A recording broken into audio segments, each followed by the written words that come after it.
Hello and welcome to another episode of Under Center with Jake Russell. I'm your host, Collin Sheffield. Alongside me, head coach Jake Russell. Coach Russell, the Tigers had a big homecoming victory here at Finley Stadium. They won 46-7 against the Eagles of Faulkner. It was an absolutely offensive standout. And, of course, defense played extremely well, coming away with a lot of picks as well. But it was an electric atmosphere and another homecoming for the books. Great atmosphere. We expect nothing less on homecoming from our, support system, and just the whole day. There was a lot of excitement around campus, even as we were walking around doing our pregame walkthroughs, and the guys were eating their meal, and we were doing our recruiting stuff. The buzz and the crowd was just a little earlier and a little more active early on, and obviously once the game started, you could feel their energy as well. I think that played a huge part in really a great start. Obviously, Faulkner goes down and scores. They had an electric kickoff returner who was having a huge impact on the game. But after the first score, for the defense to shut them out for over 55 minutes of the game is absolutely a huge deal. And then, as you mentioned, offensively, just really a good overall performance. It's great to see us really getting that great balance in our offense as we get to this final stretch of the season. Our cellist gave us a huge lift with his energy out of the backfield, having some explosive runs. The O-line just awesome performance start to finish, and they've just improved every single week. And then, both quarterbacks doing a lot of good things, being very efficient, right? We talked about explosive plays, and that was a big tell of the Lindsey Wilson game. We were only able to get one explosive play out of 70 total, and this week we had about 6 or 8. We technically had 6, and a couple that were just a yard from being an explosive play, and that changed the game, right? To keep them from having them and getting turnovers, as you mentioned, and then us getting those explosive plays and having 0 turnovers on our side just made for overall a really dominating performance. We can take a look at some of the big performers in this one. The Tigers won 46-7. Jagger Gillis throws 18 for 26, 276 yards and a touchdown. Archella Smith, 7 rushes for 120 yards. Of course, he had some receiving yards mixed in there as well, 2 touchdowns. And Obi Wilson, 3 tackles, an interception, and 3 pass breakups.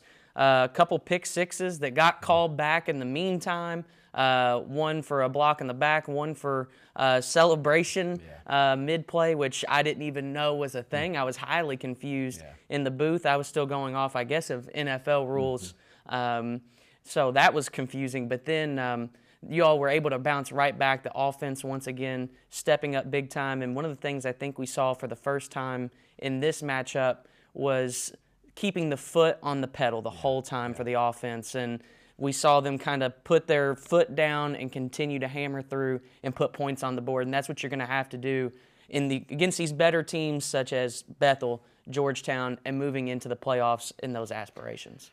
Yeah, there were some tough conversations at halftime, to say the least. We were not very pleased as a staff and how our guys handled the adversity of a college football game and the emotion of it. We performed really well schematically. We were executing on both sides of the ball, doing a pretty good job on special teams. But we didn't feel like our guys were totally locked into us and keeping all the energy on us. You mentioned a couple of those penalties, right? That's going to be the big thing out of this game is, you can't have 8 personal foul and unsportsmanlike penalties that you controlled and expect to go beat good teams, right? We got away with some of those things because, like you said, 2 pick sixes called back on penalties that both, we fully controlled. We were able to score after one of those, but one of those we didn't even end up with points.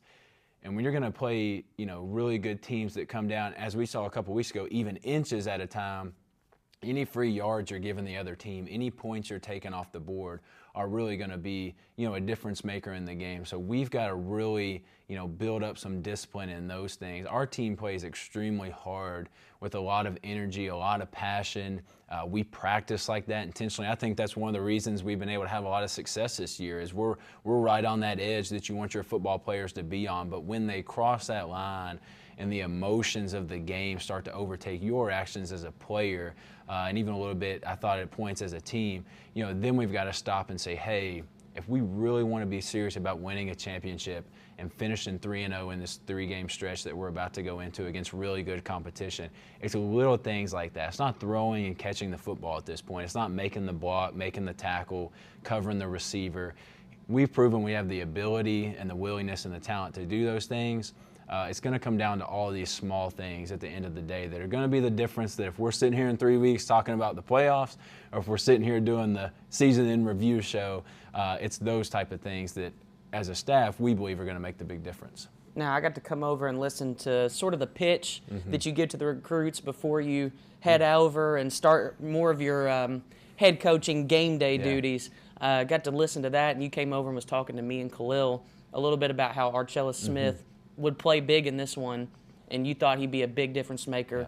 He was. 2 touchdowns. Of course, the one that comes to mind for me, he gets one pulled back as he catches it, but then runs out there and is able to get an immediate touch and a 33-yard rush for a touchdown.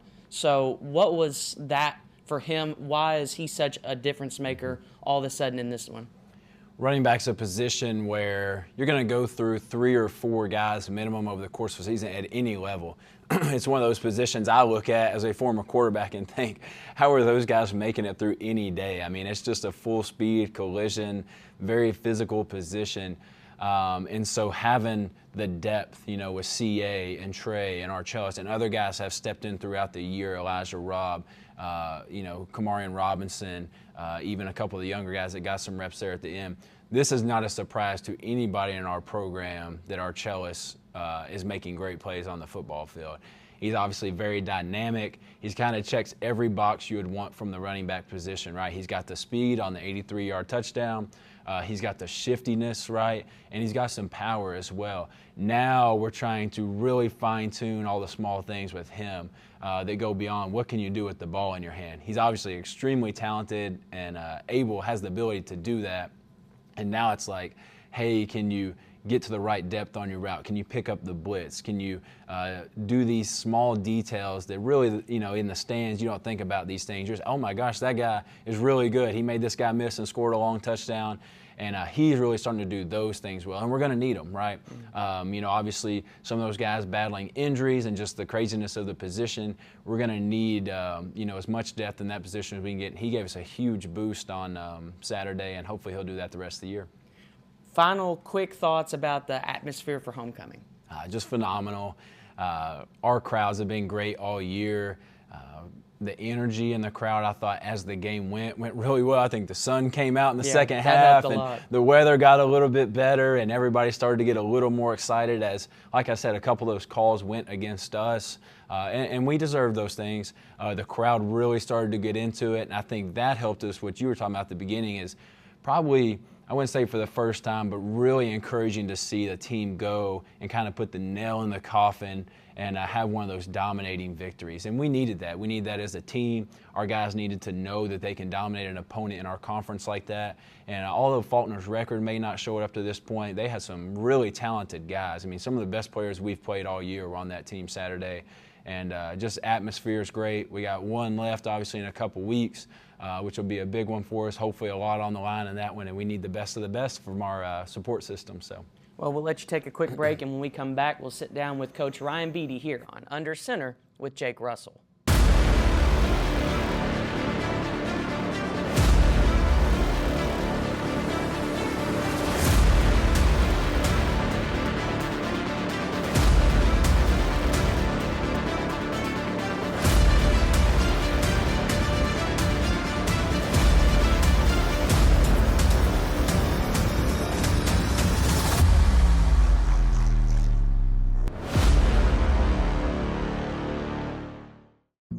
Jason, let's go see your room.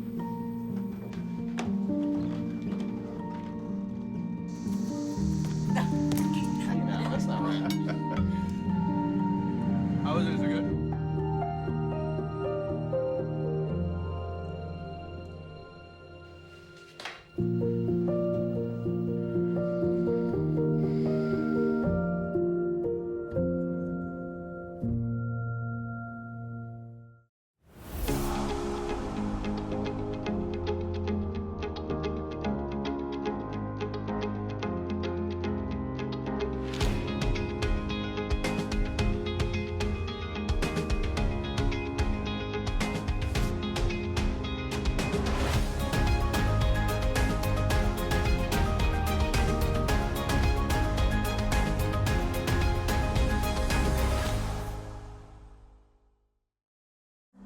Life doesn't always give you time to change the outcome. Prediabetes does. 1 in 3 adults has prediabetes, but with early diagnosis, prediabetes can be reversed. And you can change the outcome. Take the 1-minute prediabetes risk test today.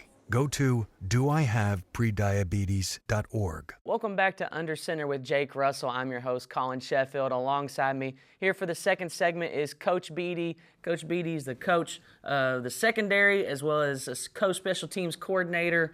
You get things done with Coach Atwood. Special teams looking good. Obviously, the secondary looks extremely good. So let's talk about maybe some of those impact transfers first, because I feel like that's one of those spots that the transfers have affected most for the team, and that comes with Obi and Paul Maxwell. Obi Wilson coming over from U-Pike. Tremendous, absolute tremendous player, and same with Paul Maxwell. Paul seems to be in almost the right position every single time, and you can see it as he's the team's leader in pass breakups. Yes, sir. Well, Obi is a long story. I recruited Obi out of high school at KCU. So me and Obi go back very, very well. Got a chance to get him his last year in college. And the biggest thing with that is I get to see him graduate, get his degree. So that's the main thing I got with him. And Paul Maxwell coming over from Union was a great get for us, given that he had a relationship with Coach Bryson and Coach Russell. So it made it easy for him to come over. One more transfer we got in is Tank Johnson also that I got to bring up also. These 3 guys has been tremendous for our back-end defense. They're all leaders also, older guys as you can see. So they bring the leadership and experience to our back-end that our young guys don't have. But those guys mix in very well with the defense, and the defense in all, the transfers is making a big impact on our defense and all, man. We're loving all of them, man. They're part of the Tiger Brotherhood. They got that feel like they've been here with us since we've been here for 2 years. So it's been awesome having those transfers come in here and have that immediate impact with us. And we're going to keep it going with those guys, yes, sir. This team, the defense runs all over the field, even at the linebacker position. Tell me, does it take a little bit of pressure perhaps off of your secondary when that linebacker position can go so east to west so quickly? Yes, sir. Coach Atwood does a great job with those guys, man. There is so much talent and so much depth there that we got to be able to use those guys to our advantage too. We use those guys when it comes to the flow of the defense. They take care of everything in the front, so the run barely gets to us in the back end. So with that being said, man, all we got to do is keep the lid on the defense. Nothing cheap in the back end when it comes to a deep shot. What we've been doing this year has been a recipe for success. We're going to keep that going with the strength of our defense being a run-stop defense, and the passing defense is going to catch up with that very soon. Tell me how much your defense, how much has your defense put in work in terms of, hand-eye? Like, I see obviously the warm-ups that you all put in, and some of them may seem a little different to other people. Right. Tell me about some of those. Well, I'm all about this ball skills, period. One thing that we preach on is just getting the ball. We are swarming defense. We're very fast, but we want to make turnovers also. When it comes to strips, when it comes to punching the ball out, when it comes to interceptions. So it's different drills you can do to get that installed into your defensive player's mindset. It can be second nature to those guys. We want the ball. We want the ball to get back to our offense, which is a high-flying offense. So with that being said, we got to find different ways to get the ball to us and find different drills to get that affected into the game. Most of the time, those drills we do translate to the live period of practice and also to the live game. So we try to find ways to just get our guys to get out that comfort shell and to get new drills into them and see how they respond to the drills. They've been responding the right way for us this year so far. Take me through your secondary, maybe piece by piece, and just tell me a little bit about what they bring to the team, either on the football field or off. Well, I got some great student athletes in my group also, man. So Josiah Harris is everything you want in a young guy. He's a true sophomore, stayed over the summer. He's a great student athlete with a 3.4 GPA. So he brings that calmness as a young guy to get the young guys to follow, to have that example for the young guys to follow. I have older guys that's been through college for 3 or 4 years, and Obi's a 5th-year guy because he came in COVID year. So those guys bring different things to us. Obi is a guy that brings the goofiness to us, but also the seriousness also. CJ Cutliff is a guy that is a natural-born leader. That's good for him. And then Paul also is a leader also. Nigel Denreese has been a guy that's been here for 3 years, so he's been here before the staff got here. So he's the guy that we go to when it comes to something that we need. And also, he's a great student athlete too. He has a 4.0 GPA, so that's something that we really preach on, is being a student athlete. For my group, my GPA goal is 3.2 overall. So we make sure that we find different ways to get that done. Also, I know football is the main thing here, but we want to make sure we continue to bond and find ways to get our guys better and also ready for the war after college football. How big is it to have that experience as it pertains to, obviously it's big to have experience, impact transfers, and all of that at any position or any group, but how big is it for a secondary to have that type of experience? It's tremendous, man. It's huge, man, because playing corner or safety is tough. It's very tough to do. So when you're a young guy that don't have the experience, and also we play in the toughest conference there is, Mid-South. It's so many good athletes in these teams we're playing against. So having that experienced guy that's been through the fire of not just the Mid-South or a different conference or a different division of football, man, it's tremendous. It helps us out a lot back there, because that guy can be very calm when things is going wrong, when things is going bad, when adversity hits. He get our guys routed up and get them back on the track and going to success. And that's awesome. You should also love to have experience in all levels of football, man, but having it in the back end to handle the things, because we're going to have some bad plays. Having that short-term memory, having that play the next play mentality is big for me. That's what I always preach to my guys. You speak of some of that adversity. What's maybe the biggest piece of adversity that your group has hit this season? It's been some adversity we didn't hit off the field and on the field, but I would say the Lindsey Wilson game last 2 weeks ago. We had a game plan set to go in there and stop the run, which we did, and we wanted to force the pass.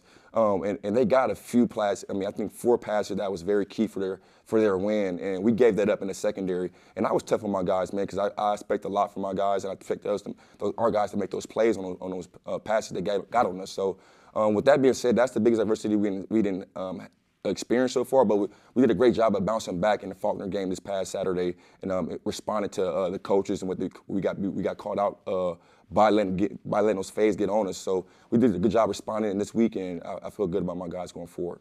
When you have to play as a run-stop defense, what does that mean for the secondary? Just don't sleep. I tell my guys all the time, man, we are a run-stopping defense, man. So when it comes to the safeties filling the alleys and the corners, filling the run support, you do your job on that too, because that's a big part of our defense. We stop the run. That's our identity. So when it comes to doing our part on that, you do it, but also don't fall asleep on the back end because you don't get any action.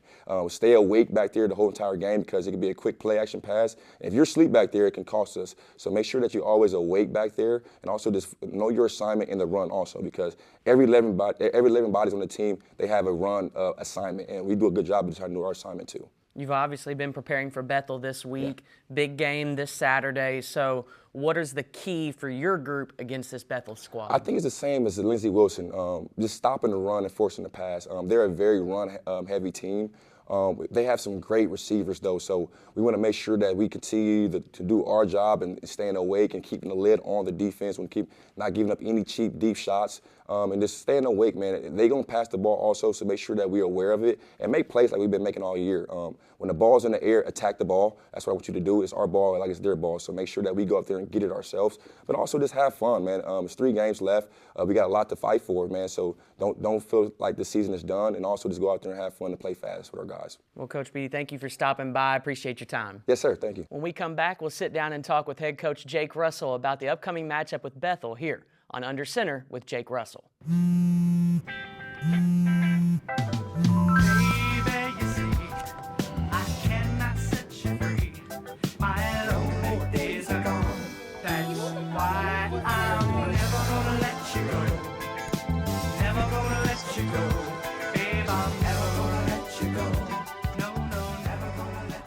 Here you go.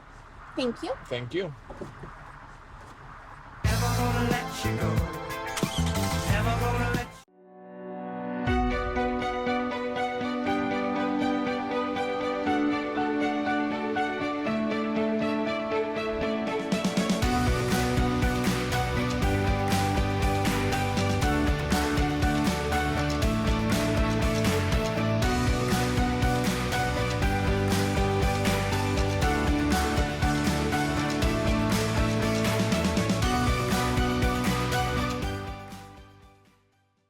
I never graduated from high school.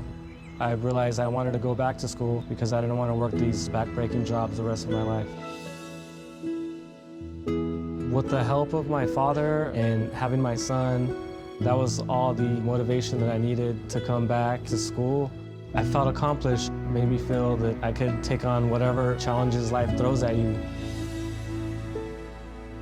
Find free adult education classes near you at finishyourdiploma.org. Welcome back to the final segment of Under Center with Jake Russell. I'm your host, Collin Sheffield. Back with me, head coach Jake Russell. Coach Russell, the Tigers have a big matchup against Bethel. They've slid in the rankings the past couple weeks. They've taken 2 straight losses, but they have been pretty decent losses. They lost to Cumberland, Tennessee, who's now up in the 20s. I believe they're 22. And they lost to Georgetown, a very good team in Georgetown. It's now up to about number 13 or 14 in the top 25. So Bethel now sits right at number 25. This is going to be a big game, especially not only for any ranking purposes, but also for Mid-South Conference standings. So let's focus on that for a second and talk about this path to the playoffs that we discuss and the realistic possibilities of what that looks like. Obviously, with 3 games left to play and a lot of the top teams right now still having to play each other, there's a lot up for grabs. Yeah. It's the craziness of the MSC and just how good everybody is. We were just looking at the standings. I mean, of course, Faulkner's, had more losses, even though they're very talented. But other than that, the worst record's 5-3. Every team in our conference is capable of beating each other, and you've seen that. There's been some things where, oh my gosh, Cumberland, Tennessee beat Bethel or whoever it is, and it's like, that's not surprising. These are really good football teams. There's a reason Bethel was ranked in the top 5 a couple weeks ago, because they have that ability, right? Like you said, they've lost back-to-back games. On Saturday, there's going to be 2 teams out there that have aspirations to go to the playoffs, right? And it's going to be on the line. And a loss in that game puts you in a really tough spot to make the playoffs. And a win puts you in a really good position to make the playoffs. So this is going to be probably the first game of the year which, this really on the line, not just this gets you closer to the goal, like the goal is on the line. And so obviously an away game, we've done a great job with our travel this year. We've done a great job with bringing energy on the road, but it is different. It's not the homecoming crowd at Campbellsville. It's not the blackout at 7 p.m. It's not, these great atmospheres we have. Bethel will have a good atmosphere. It's a big stadium. It doesn't always feel full, even if they have a lot of people there. So it's going to be big for our guys to create their own energy, to come out sharp to start the game, to be able to get on a bus at 7 a.m., and go over 4 hours and get off that bus and go play a really good football game. But if you want to be a championship team, if all these things we've worked for since January, those things have got to be a given. But Bethel's extremely talented.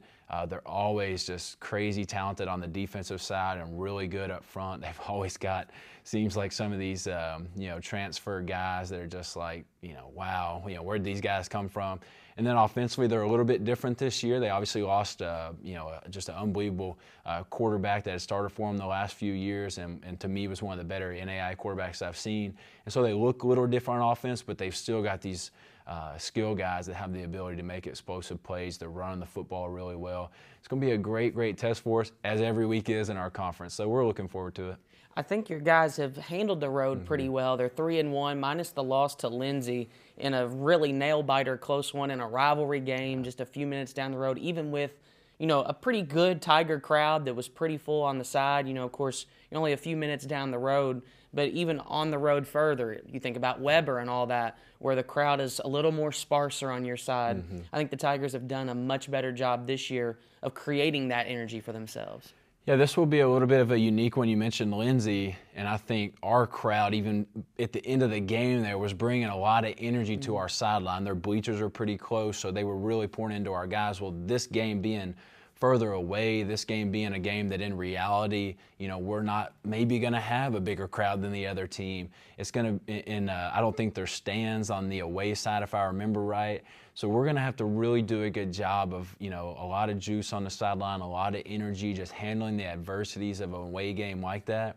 And, if we're going to have these aspirations of not just going to the playoff, but winning playoff games, you're going to have to go into, some place that you've never been in the playoffs, because it could be in Indiana, it could be in, Texas, it could be wherever, and learn how to still play the same game you play in practice every day. And so it's a great test for our guys. Every situation we're facing throughout all these games is just a new challenge, a new learning opportunity. All these challenges we're facing at the end of games, at the third quarter, trying to put the nail in the coffin like we did this week, right? That was a big step for our program. The end of the Lindsay game, we have to find a way to win that game where you're just inches away, right?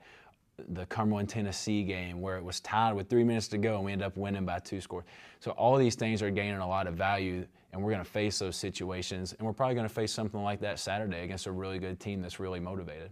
It's got to feel pretty good for your defense and Coach Ford when you think about what this Bethel team does. They're a lot more of a run style offense. They average over 200 yards a game, and it's not like you haven't faced plenty of those this season. Lindsey Wilson rushes for over 200 yards. You held him to just 30. So, and that was at home, or at least on the road for you all, at home for Lindsey. And now you do the same thing here against Bethel. Game plan has to feel somewhat similar, maybe? Yeah, there's definitely some similarities. I think most of the teams in our conference are doing a great job running the football. You have to be able to do that. That's why our conference is really good, right? I think that's why we've had a little more success this year. When you run for over 200 yards in a game, you're going to probably have a good chance to win the game. And obviously our defense, Coach O with those guys up front, Coach Atwood with the linebackers. We talked about, in the first show of this year, how deep we were at linebacker. And those guys are doing a phenomenal job of playing the run and taking away the run well. We also talked about how the secondary was, probably the one thing that we looked at and said, that's going to be the big question mark. Well, man, have they stepped up? Coach Beatty, Coach Ford putting those guys in great positions, and the guys actually making the play. Like you mentioned, 2 picks that were returned for touchdowns this week. Obviously, C.J. Cutliff kind of getting his legs back after his injury last year. That was that long rehab. Just so proud of him. And then these guys stepping up, right? While that was a question mark, we knew we had a lot of experience there. You've got Obi that's a senior. You've got Paul Maxwell that's a senior. You've got C.J. Cutliff that's been a 3-year starter. And those guys are really starting to come into their own. And those young guys back there at safety with Tank Johnson, with Josiah Harris, those guys have really started to build a lot of chemistry in that back end. And now it's not like a, hey, stop the run and just hope the pass, right? Yeah. It's, hey, what are you going to do to try to beat us, because we're doing a great job taking all these different things away. And there's definitely some similarities in the game plan. Bethel's going to give you some really creative stuff, some good stuff on offense. And so it's going to be a big challenge for our defense again. What do you think the biggest key to this game is? I would say third downs. If you look at our games when we've really played well, we're getting about 50% of our third down conversions, and we're holding the other team well below 50. When you look at the games where it's been close, or even in the Lindsay game, there's been 2 or 3 third downs on both sides. That Lindsay game, they caught a couple one-on-one fades. We got a couple penalties on third downs that gave them a first down. And then we had some on our side where we just didn't quite make the play, just didn't quite execute, or whatever it was. And that'll be a big thing in this game as well, especially against a team that runs the ball really well. It's getting, them off the field on third down. And it's us having those long drives, right, with our offense as well. Because, as you mentioned, they will try to control the clock. They will try to keep our offense off the field. And, that's going to be a huge telling point in the game. At the end of the game, if you look up and we're over 50% on third down and they're under, I think we'll have a really good shot to win the football game. Well, Coach, best of luck this weekend. Can't wait to see y'all down there. Yeah, appreciate it. Tigers go on the road to McKenzie, Tennessee to face off against the Bethel Wildcats, number 25 in the nation. The Tigers will look to upset them and move to 8-1. You can tune in to 88.7 The Tiger or on the TuneIn app. Myself and Khalil Baker will have the call of that one. And be sure to tune in next week to Under Center with Jake Russell.